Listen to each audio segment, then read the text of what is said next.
महाराष्ट्रातील भंडारा जिल्ह्यातील बेला ग्रामपंचायतीला कार्बन न्यूट्रलिटी आणि पर्यावरणीय शाश्वतता यासाठी राष्ट्रीय पंचायत राज पुरस्काराने सन्मानित करण्यात आले आहे. राष्ट्रीय पंचायत पुरस्कार हा पंचायती राज मंत्रालयाकडून दिला जाणारा पुरस्कार आहे. गावाला कार्बनयुक्त करण्यासाठी, हवेचं प्रदूषण थांबवण्यासाठी ग्रामपंचायतीने वेगवेगळ्या टप्प्यांवर काम करण्यास सुरुवात केली. हे सर्व टप्पे पार करण्यासाठी ग्रामपंचायतीने कोणकोणते पावले उचललीत याची संपूर्ण माहिती ऐकूयात बेला ग्रामपंचायतीच्या सरपंच शारदा गायधने यांच्याकडून.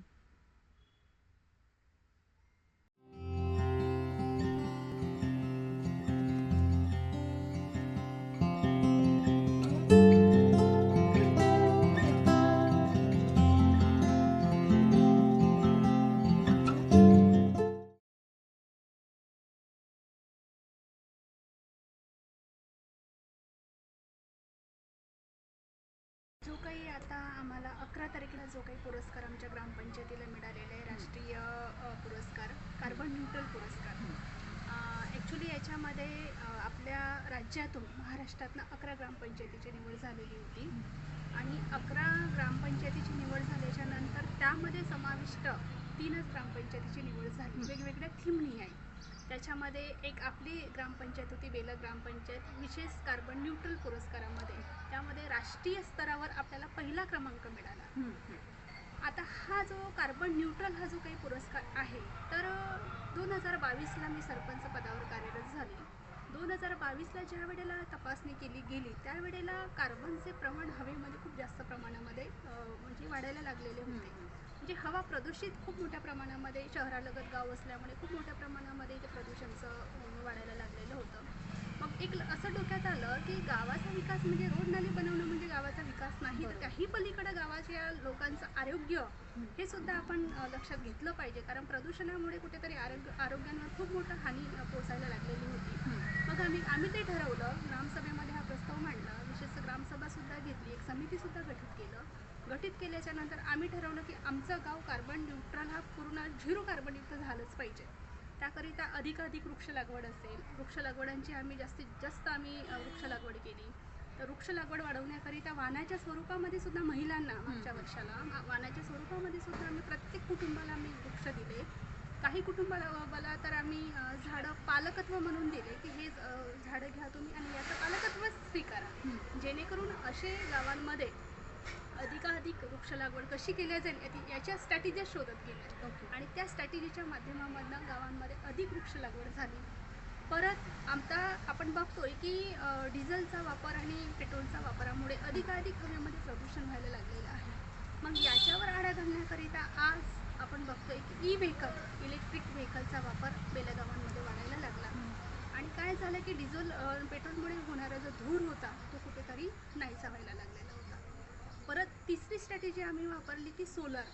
आपण बघते की खूप मोठ्या प्रमाणामध्ये म्हणजे इलेक्ट्रिकचा वापर केला जातो. त्यामुळे आपल्या शासकीय जेवढ्याही इमारती असतील त्या सोलरयुक्त कशा होतील याच्यासाठी आम्ही प्रयत्न केला. आणि आता आमच्याकडे जेवढ्याही आमच्या शासकीय इमारती आहेत त्या सगळ्या सोलरयुक्त आहेत. तर शासकीय इमारतीच नाही तर त्याही पलीकडं वैयक्तिकरित्या कशा पद्धतीने सोलरचा वापर वाढवता येईल याकरिता सुद्धा आम्ही गावांमध्ये प्रवृत्त केलं लोकांना. आणि बऱ्यापैकी आज आमच्या गावांमध्ये सोलर पॅनल लागलेले आहेत, म्हणजे गाव सोलर युक्त सुद्धा आहे. कचऱ्याची जे स्वच्छतेच्या बाबतीमध्ये जर विचार करायचा गेलं तर इकडे तिकडे जेव्हा घाण पसरलेली असते, कचरा पसरलेला असते, त्यामधून सुद्धा बऱ्याच मोठ्या प्रमाणामध्ये रोगराई, हवेमध्ये प्रदूषण व्हायला लागलेलं होतं. त्याकरिता आम्ही काय केलं की प्रत्येक कुटुंबाला ते सुद्धा आम्ही वाणाच्या स्वरूपामध्ये 2 in 1 विचार केला. आम्ही प्रत्येक कुटुंबाला 2 डस्टबिन आम्ही आमच्या पंचायतीच्या वतीनं दिला, ओला कचरा आणि सुका कचरा. त्यामध्ये काय झालं की ओला कचरा हा ओल्या डस्टबिनमध्ये जायला लागला आणि सुका कचरा हा सुक्या डस्टबिनमध्ये जायला लागला.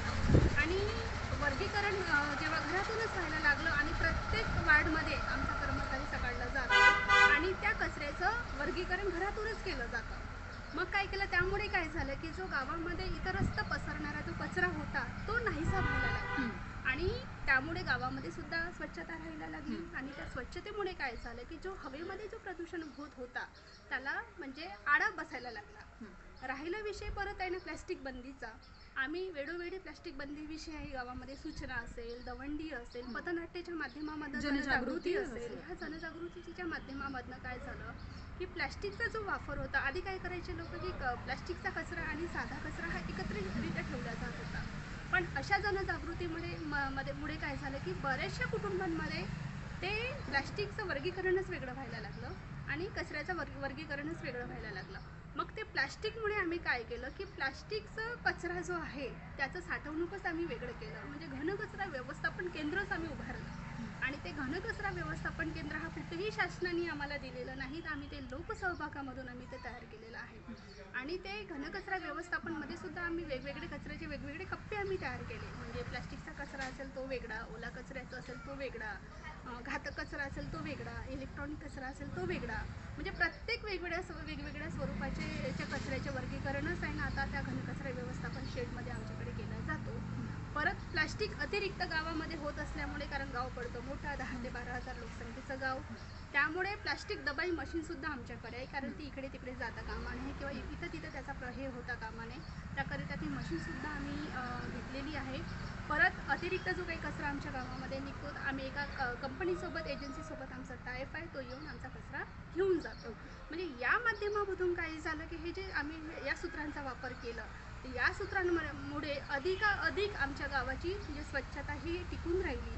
आणि ह्या स्वच्छता टिकून राहिली असल्यामुळे, हरियाली आली असल्यामुळे आमच्या गावामध्ये जो प्रमाण वाढत चाललेला होता, हा कार्बनचे प्रमाण हे 0 व्हायला लागले आणि ऑक्सिजनची लेवल ही वाढायला लागली.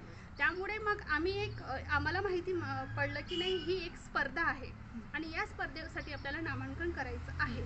एक ट्राय बेसवरच आम्ही प्रयत्न केलं की करून बघायचं. यश अपयश ह्या 2 नाण्याच्या बाजू असतातच. जरुरी नाही की गावाला यशच आलं पाहिजे, हा विषयच नाही आहे. पण एक ट्रायल बेस म्हणून एक राज्यस्तरावर नामांकन करून बघितलं. नामांकन केल्याच्या नंतर त्याच्यामध्ये एक पेपर्स असतात, असं नाही तसं करायचं, तसं नाही तसं, क्राईट्स असते. त्या क्राईट्समध्ये ते जसं हे करत होते त्या पद्धतीने आम्ही फॉलो केल्याच्या नंतर राज्यामध्ये सुद्धा आमचा नंबर लागला. आणि राज्यस्तरावर जेव्हा आमचा नंबर लागला तर राज्यातून आमचं नामांकन देश पातळीवर पाठवण्यात आलं. अशा अनेक राज्यातून, आपला महाराष्ट्रच नाही तर अनेक अशा राज्यातून 27 राज्यांनी याच्यामध्ये पार्टिसिपेट केलेलं होतं. आणि या 27 राज्यामधून, देश पातळीमधून, म्हणजे कधीही आम्ही पण असा विचार केलेला नव्हता की आमचा कधी नंबर लागेल. पण एक लक म्हणा किंवा एक योगायोग म्हणा आणि ती मेहनत, कारण ही स्पर्धा साधीसुधी स्पर्धा नाही, इझिली स्पर्धा नाही की घरला फॉर्म भरला टाकला आणि केलं, अशी स्पर्धा नाही. खूप कठीण स्पर्धा आहे. त्या कठीण परिस्थितीमधून सुद्धा मी गेलेली आहे. पण माझी एक जिद्द होती, कारण आता याच्या 2 महिन्याच्या आधीच एक माझी वसुंधरा नावाचं आम्हाला एक अवॉर्ड राज्यस्तरावरून सेकंड आम्ही आलेला आहोत. आणि 1.25 करोड आम्हाला आमच्या ग्रामपंचायतीला, आमच्या गावाला म्हणजे मंजूर झालेले आहेत. म्हणून ही एक मनामध्ये जिद्द होती की जरी आता राज्य लेवलवर आपलं गाव पोहोचलेलं आहे, राज्यापर्यंत थांबून चालणार नाही. आपल्या बेला गावाची ओळख कुठेतरी देश पातळीवर झाली पाहिजे आणि ते देश पातळीवर ओळख निर्माण करण्यासाठी चाहे कितीही मेहनत घ्यावी लागली तरी चालेल, पण ती मेहनत घेणार आणि गावाला तो जो गावाचं नाव आहे त्या देश पातळीवर म्हणजे नेणार हे मनापासून खूप जिद्द होती. म्हणून जरी ही स्पर्धा कठीण होती पण हिंमत सोडली नाही. आणि हिंमत न सोडता याच्यामध्ये सहकार्य माझ्या पूर्ण समूहनी पण खूप मदत दिलेली आहे. पूर्ण टीम, ग्रामपंचायतच्या टीमने खूप जास्त सहकार्य दिलेलं आहे. कर्मचाऱ्यांनी पण सहकार्य दिलं, सचिवांनी पण सहकार्य दिलं, गावकऱ्यांनी पण सहकार्य दिलं.